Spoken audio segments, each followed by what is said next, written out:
Hey, I'm Ashish, and today we are going to talk about the Indian retail industry and Dmart. Indian customers are at a unique crossroad today. Rising grocery and household costs has driven customers to look for deals and discounts in everything they buy.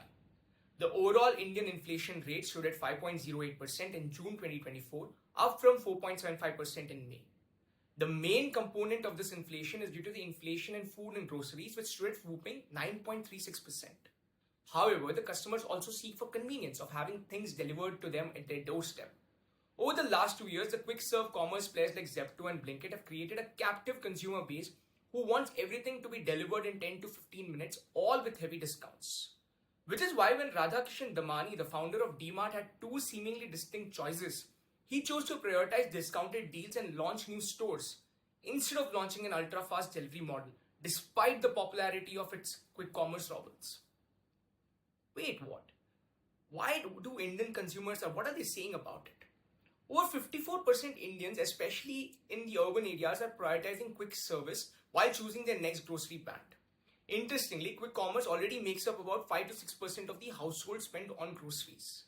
And given the scale of some of these players like Blinkit, they're often able to offer products 10 to 15% cheaper than the local Kirana stores.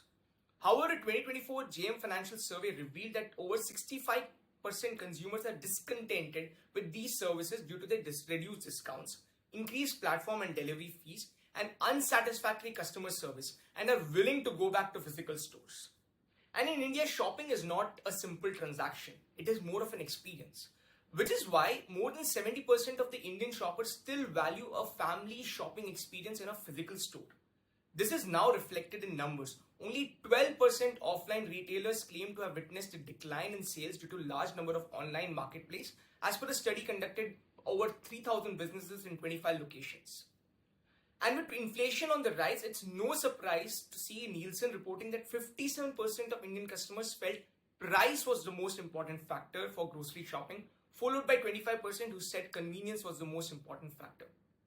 So Dmart's decision to battle on prices does seem to meet the value-seeking customer expectations in India.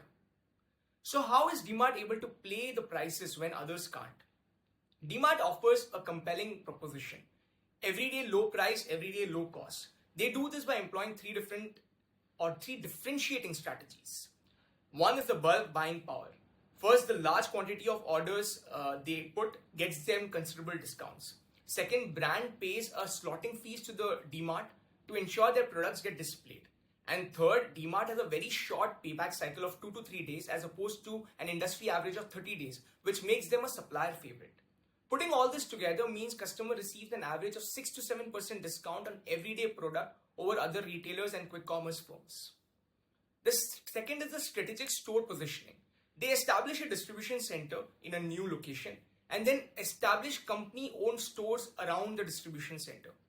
This is in contrast to the dark stores which customers can't visit of the quick commerce companies, which are usually 40% costlier to operate due to the high rentals, reliance on intermediaries, and overheads.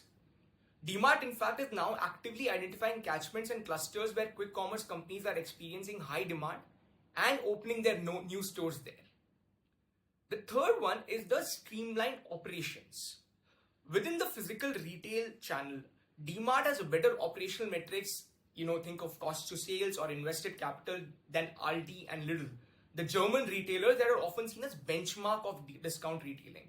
And at rupees 33,000, Dmart generates nearly 3 times the revenue per retail square foot than its grocery rivals such as Reliance Fresh and Spencer, all of it at a fraction of the cost.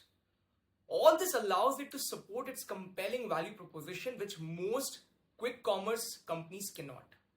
Which is why it is not surprising to hear Neville Norana, the CEO of the Avenue Supermarts, which owns Dmart, dismissing the threat of quick commerce this week.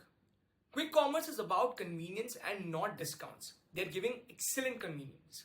So top-end or affluent customers who shop at Dmart might fall off, but Dmart is all about value even if it's a bit inconvenient.